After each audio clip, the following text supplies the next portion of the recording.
Police in northern Bahr el Ghazal state have detained an officer for shooting and wounding his wife in Awil town this morning. Authorities of Mugali Payam in eastern Equatoria's Magui County displacement of the locals due to continued harassment allegedly by herders in the area.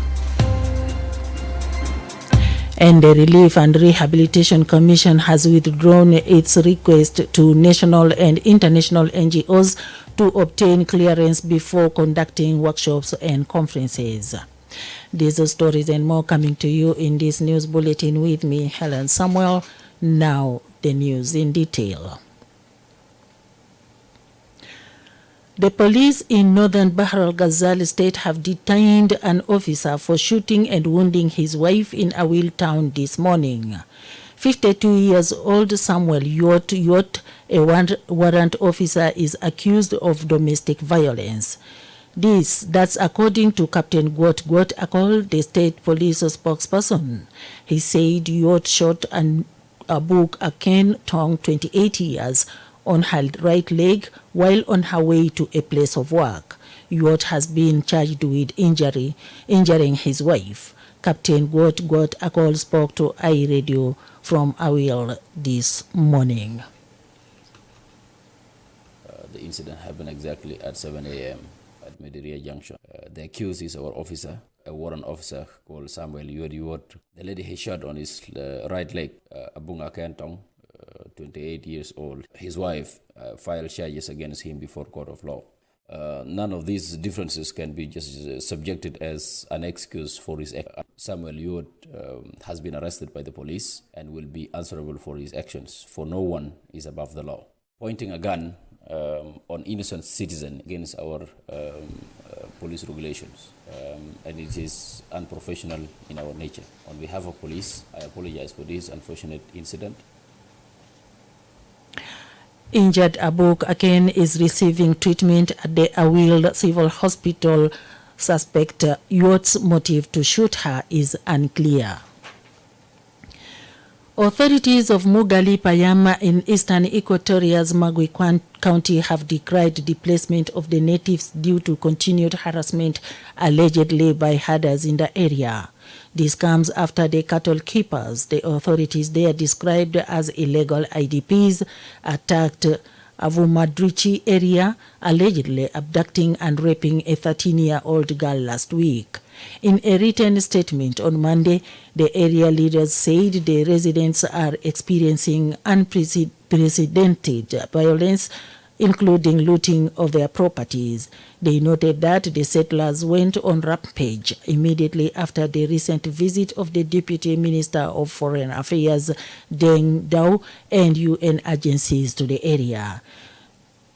According to them, the dire situation has denied the locals in Bianya, Sau, Avumadri, and Masindi Bomas access to their farmlands, fishing sites, and firewood. The area elders stated that those displaced have taken refuge in Ganzi and Nimule town. Anzo spoke to iRadio this afternoon. The cattle keepers within Mugali Payam here. The one person come and want to shoot a businessman, and another time then to take the girl and he started raping. Two bombers here is supposed to go away from the life their home. Or South Boma and Avaniti Boma, the place this happened. And the South on the same day, the 12 soldiers came there to start beating people. They are broken the doors evening time on Saturday. They are running around the Nimule, going to Nimule. I don't know to go in Uganda, I don't know. When contacted over the matter, the herders community chief in Nimule, Bolquer, denied the allegations. Kalamita Budalaide, Kalame Mahasan, Mapi, Nabita, Denga, Machiduka, Napi, Ela, Mapi, Malumat, Abadan, Maja, Mahasan, Mapi, Nabita, Denka, Majihila, Majidukanas, Willibata Bagar, Majidukanas, Mapi. Previously, herders and the host community clashed in the area of Abara Ayi Kit and Agoro Somboro in Magui County, leaving scores dead and hundreds of others displaced. This is despite the 2017 presidential order instructing cattle keepers from the Greater Jonglei to move out of the Equatorial region. A committee was set up to ensure that the animals were returned to their respective states. However, the decree have not been implemented due to unclear reasons. The Relief and Rehabilitation Commission has withdrawn its request to national and international NGOs to obtain clearance before conducting workshops and conferences. The circular issued on the 7th of April 2022 had required that aid partners apply to carry out such activities. Others include seminars, consultative meetings, conventions, summits, public lectures, debates, discussions, and field research. In a letter dated 26th of April 2022, addressed to the South Sudan NGO Forum, RRC, said it has resolved to withdraw the decision. The statement partly reads, and I quote, "The new procedures have shifted away a considerable amount of resources and energy from intended goals and objectives which may slow down humanitarian response amid rising humanitarian needs across South Sudan," end quote. The Commission said NGOs can now revert to the previous clearance procedures without any fees. The South Sudan's Relief and Rehabilitation Commission is an agency of the government of South Sudan.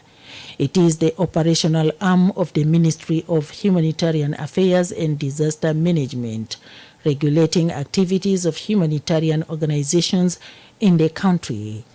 RRC, in coordination with the IOM and UNOCHA, is responsible for resettling internally displaced persons across South Sudan. This news is coming to you from iRadio.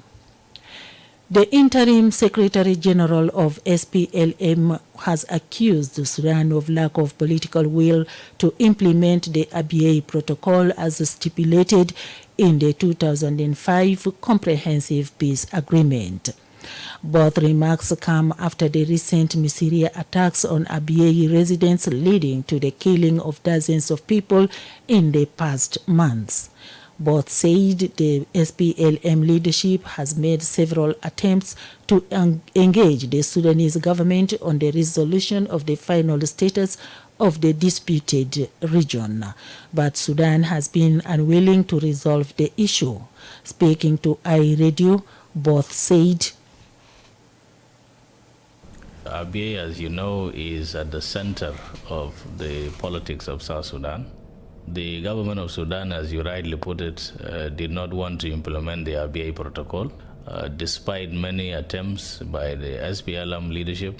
Abyei case was the first case that was supposed to have been implemented because it was the first agenda before even the referendum of South Sudan. It was picked up by the Abyei Boundary Commission, which was established and started to look into the facts about Abyei. And when the report came and clearly indicated that Abyei was a part of South Sudan, the government of Sudan at that time rejected it. And it went all the way to Hague. The Hague decision also confirmed what was already in the ABC report, that Abyei was part of South Sudan, and the government of Sudan didn't want it. Lam revealed the following: the recent violence in Abyei. The SPLM has presented a policy paper to the Council of Ministers on the matter, but deliberations on the document by the cabinet fell short after violence erupted between Twitch and the Gog Dinka last month. The fighting resulted in the burning of a net market, claiming several lives and displacing hundreds of others. Both said efforts are ongoing to ensure the Abyei agenda is pushed forward. As you remember, I think last month there was a policy position which was presented by the SPLM in the Council of Ministers on how to deal with the Abyei case. But as soon as that policy was debated in the Council of Ministers, unfortunately, the local politics between the some Twitch people and some of the Ngok Dinka erupted, resulting in the destruction of a net area. The SPLM chairman, Comrade Salva Kiir Mayardit, formed a high-level committee led by Vice President Hussein Abdel Baghe to look into the facts of issues that caused the crisis and to bring about a resolution to that crisis. That work is ongoing. As I said to you before, our first mission was supposed to be in Abyei, but the day we communicated with the governor, he told us that there was another attack among the people of South Sudan, particularly from Twitch and Abyei, and that there was some sort of instability that we couldn't go there at the moment. So our government under SPLM chairman is doing all he can do to ensure that the Abyei case is upheld and is pursued. Both claimed the Misiria are taking advantage of the Twitch Ngok Dinka conflict to manipulate the situation in Abyei. The Sudan government is yet to respond to the allegations. And lastly, before the international news, the Vice President of the Gender and Youth Cluster has called on men experiencing gender-based violence to report to relevant authorities for help. Rebecca Nyandeng says this will help reduce mental health issues that are escalating among males in the country. According to her, gender-based organizations cannot intervene if they don't speak out. She, however, says the priority is to create a safe space for everyone, including women, girls, and all survivors, to report GBV cases. Vice President Nyandeng spoke during her visit to the GBV and Juvenile Court in Juba yesterday. We must therefore continue to make it a priority to create safe space for women, girls, and all survivors to come forward and report their cases. I wanted to say here also the men who are shy to come forward, and if you are abused by your wife, you come forward. And if you are shy and you not come, you will not blame us. You blame yourself. Why are you shy when you are being abused by a human being? Come forward. For her part, the Speaker of the National Legislative Assembly urged the community to avoid stigmatizing men while encouraging them to report cases of gender-based violence affecting them. Nunu Nkumba stated that some men suffer in silence, which she says should not be the case. Gender-based violence is a big issue. We need to be studied carefully, looking at the root causes and looking at the strategies that can be able to reduce these practices and its effect on women and also men. By the way, gender here does not mean woman. Gender applies to men and women.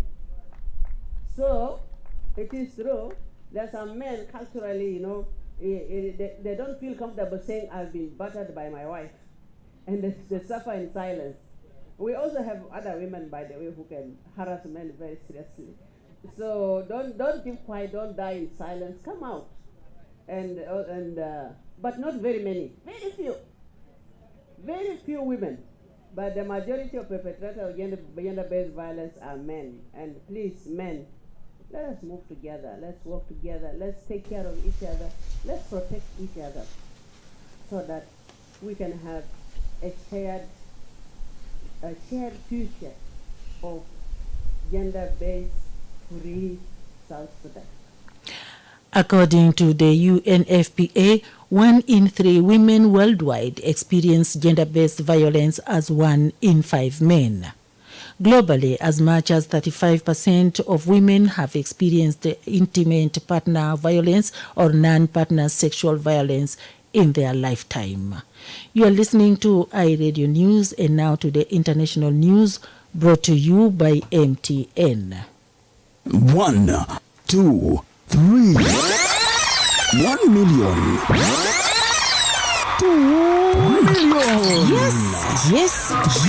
It's time to celebrate. MTN 2 million. MTN has reached over 2 million customers and still counting. Are you? With over 2 million subscribers, why won't you trust MTN? To enter the draw, get an MTN SIM card today and get free 10 minutes every day for 3 months and 500 MB every month for 3 months. And on top of that, qualify to enter a draw to win 2 million SSP cash. Sabi, what are you waiting for? Buy an MTN SIM card today and get to win 2 million SSP. Yes, when MTN says 2 million SSP, it's 2 million for one lucky Junubin. Second winner gets 200,000 SSP, 10 winners get 20,000 SSP, and others get lots of MTN branded prizes. Join MTN, the biggest family in South Sudan, and enjoy such amazing offers. MTN, everywhere you go. And now here is Susie Philip with the international news. Good afternoon, Susie. Hello, what do you have there? Hello and good afternoon, Mama Helen. These are the stories making headlines in the region and in the international scene. The United Nations has warned that more than 10 million children are among those facing severe drought in the Horn of Africa. The UN's children's body, UNICEF, estimates that this figure is 3 million higher than it was just 2 months ago. They say that unless more money comes in and rain falls, the region could face an avalanche of child deaths. UNICEF requires about $250 million for humanitarian aid to Ethiopia, Somalia, Kenya, Eritrea, and Djibouti. Elsewhere, a prominent South Sudanese politician and former cabinet minister who was detained by the military following the last year's coup has been released on bail. Khalid Omar Yusuf had been part of a task force that seized property and fired bureaucrats linked to the former President Omar Bashir. 2 other members of the same task force are still being held. Sudan's military leader, General Abdul Fattah al-Burhan, has been reinstating Bashir royalists who had been sacked after the former president was overthrown in 2019. Finally, Poland and Bulgaria have accused Moscow of blackmail after the Russian energy giant Gazprom said it had cut off gas exports to the countries. Poland's Deputy Foreign Minister, Maciej Przdaz, told BBC that Russia was seeking to foster visions between Western allies.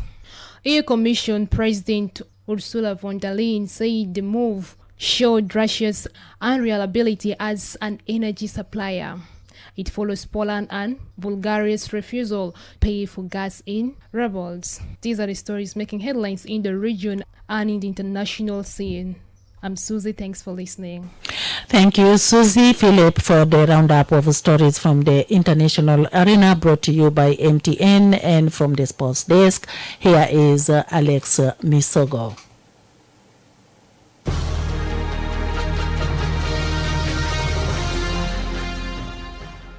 Thank you, Helen Samuel.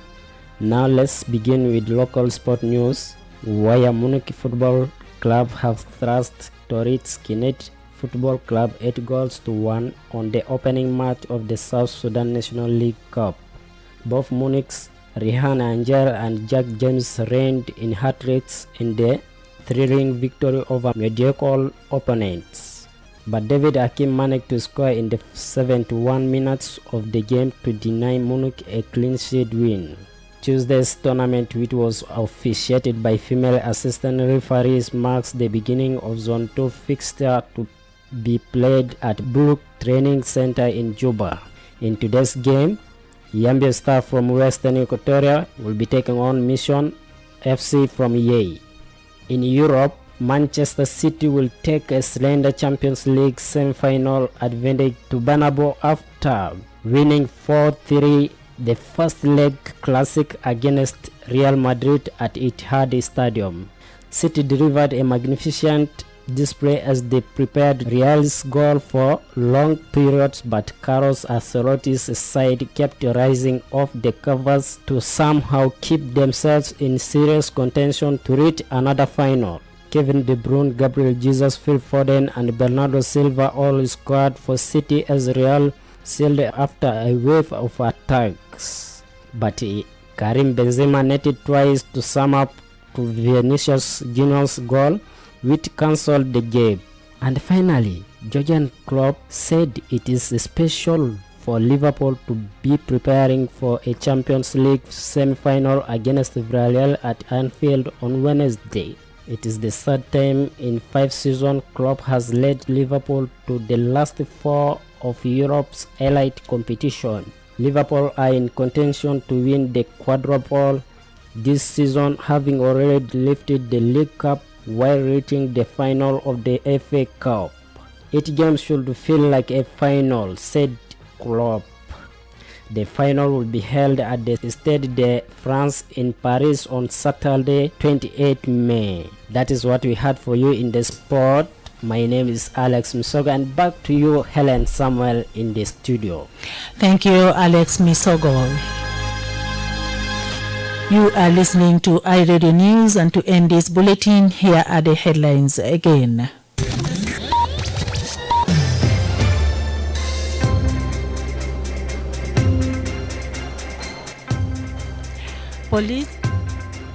Police in northern Bahr el Ghazal have detained an official for shooting and wounding his wife in Awil town this morning.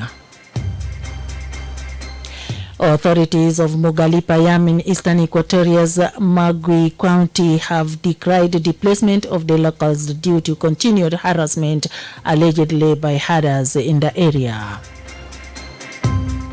And the Relief and Rehabilitation Commission has withdrawn its request to national and international non-NGOs to obtain clearance before conducting workshops and conferences. And that's the end of iRadio Afternoon News. You can get these stories and updates by subscribing to iRadio News Alerts on your MTN South Sudan number. Call 700 or dial the star 700 hash and follow the instructions. If there is a story or an event you like iRadio to cover or report about, please send us a text message on +211 925 287 870. It's also our WhatsApp number. Follow us on Twitter at iRadio Juba. Like our Facebook page, iRadio. Subscribe to our YouTube channel at iRadio South Sudan. You can also visit our website and listen to us online at www.iradio.org. Stay tuned for the news in Arabic at 1:30. I'm Helen Samuel. Thank you for listening.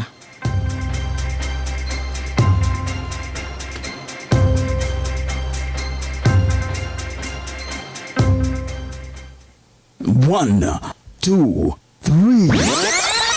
1 million. 2 million. Yes. It's time to celebrate. MTN 2 million. MTN has reached over 2 million customers and still counting. Are you? With over 2 million subscribers, why won't you trust MTN? To enter the draw, get an MTN SIM card today and get free 10 minutes every day for 3 months and 500 MB every month for 3 months. And on top of that, qualify to enter a draw to win 2 million SSP cash. Sabi, what are you waiting for? Buy an MTN SIM card today and get to win 2 million SSP. Yes, when MTN says 2 million SSP, it's 2 million for one lucky Junubin. Second winner gets 200,000 SSP, 10 winners get 20,000 SSP, and others get lots of MTN branded prizes. Join MTN, the biggest family in South Sudan, and enjoy such amazing offers. MTN, everywhere you go. To Real Radio. Yes, we are iRadio. You are I on South Sudan.